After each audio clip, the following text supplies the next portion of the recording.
Iran के शहर अस्फहान में फौजी प्लांट पे जोरदार धमाका हुआ है। ईरानी फौजी हुकाम के मुताबिक बड़ी खबर, ईरान के कई शहरों में सिलसिलेवार धमाके हुए हैं। कई सैन्य संयंत्र पर ड्रोन से हमला किया गया है। कयास लगाए जा रहे हैं क्या इजराइल की ये साजिश है ईरान को दहला देने की। और एक और बड़ी और अहम खबर इसी ड्रोन हमले से जुड़ी आपको बता रहे हैं, अजरबैजान का दूतावास खाली कराया गया है और मिडिल ईस्ट में एक बहुत बड़ा कोहराम मच चुका है क्योंकि ईरान पर बाज़ाब्ता डायरेक्ट हमला कर दिया गया है।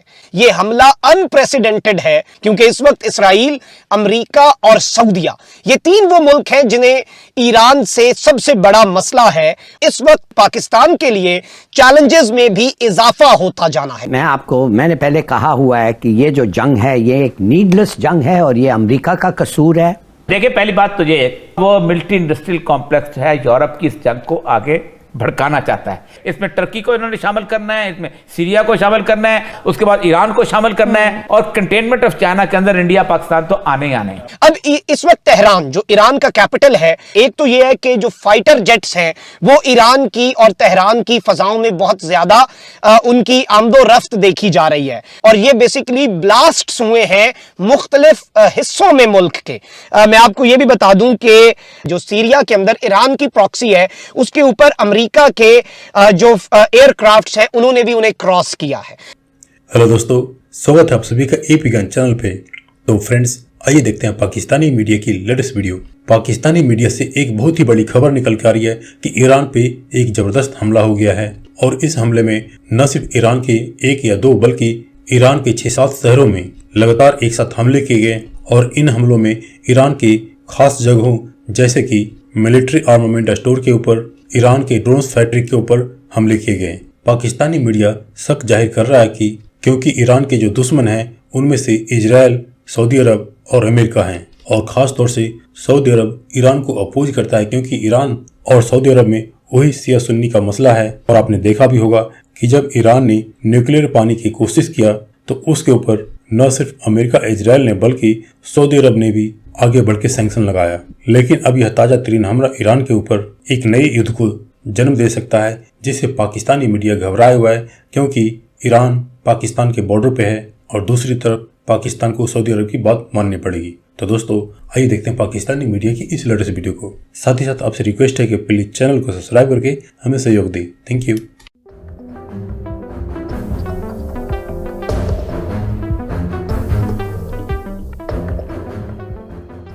नाज़रीन कराम, मशरिक़े वुस्ता की और इस वक्त जो पाकिस्तान का खित्ता है और मिडिल ईस्ट में एक बहुत बड़ा कोहराम मच चुका है क्योंकि ईरान पर बाज़ाब्ता डायरेक्ट हमला कर दिया गया है।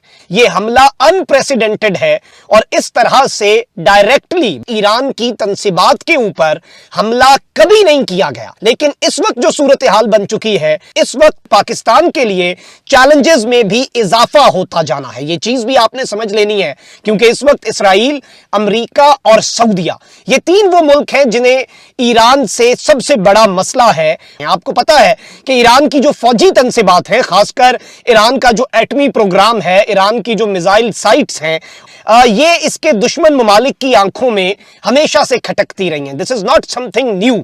और ईरानी मुखालिफ ममालिक जो हैं वो ये समझते हैं कि ईरान के पास इस टेक्नोलॉजी का आना उनके लिए ज़हर कातिल होगा क्योंकि ये सेफ हैंड्स में नहीं रहेगा और इसलिए ईरान को इस टेक्नोलॉजी से महरूम करना तमाम तर जो दुनिया के कुछ बड़े ममालिक हैं उनका मिशन नंबर 1 भी यही है। अब इस वक्त तेहरान जो ईरान का कैपिटल है उस पर जो चीजें यहाँ पर रिपोर्ट हो रही हैं, एक तो यह है कि जो फाइटर जेट्स हैं वो ईरान की और तेहरान की फजाओं में बहुत ज्यादा उनकी आमदोरफ्त देखी जा रही है और ये बेसिकली ब्लास्ट हुए हैं मुख्तलिफ हिस्सों में मुल्क के। ईरान के अंदर इंटरनेट सर्विस जो है वो भी मुअत्तल कर दी गई। मल्टीपल ड्रोन अटैक्स हुए ईरानियन सिटीज के अंदर जिनमें तेहरान है, कराज है, नमाक है, हमदान है। मुख्तलिफ जगहों को निशाना बनाया गया है। एक साथ तमाम इंपॉर्टेंट चीजों के ऊपर हमले इन्होंने किए हैं और अब यह बताया गया है कि तकरीबन कम से कम 7 स्ट्राइक्स जो हैं वो इस वक्त रिपोर्ट की गई हैं। मैं आपको यह भी बता दूं कि जो सीरिया के अंदर ईरान की प्रॉक्सी है उसके ऊपर अमेरिका के जो एयरक्राफ्ट्स हैं उन्होंने भी उन्हें क्रॉस किया है और अब जो ईरान है वो इस वक्त ये मौक़िफ़ तरफ दे रहा है कि उसने रिपेल किया है ड्रोन अटैक्स को जो कि उसकी मिलिट्री साइट्स पर हुए हैं। और इस सब के अंदर अभी तो ईरान ने बताना है, ईरान ने अपने सबूत पेश करने हैं कि इसमें अमेरिका है, इसराइल है, अरब ममालिक का किरदार है, और फिर ऑब्वियसली ईरान रिटेलिएट भी कर सकता है और इसमें इसराइल के ऊपर डायरेक्ट भी ईरान की तरफ से चीजें जो हैं। इस वक्त दो तीन जो खबरें हैं, पहले मैं आपके सामने इंटरनेशनल मीडिया आउटलेट्स की वो सुना देता हूं। और इस सब के अंदर यह भी बताया गया है कि वहां पर जब ये अटैक्स हुए हैं, जो ब्लास्ट हुआ है ईरान की रिफाइनरी के अंदर, उसके बाद 5.9 मैग्नीट्यूड का जलजला भी आया है। ये द गार्डियन जो है आलमी जरीदा, वो इसे रिपोर्ट कर रहा है।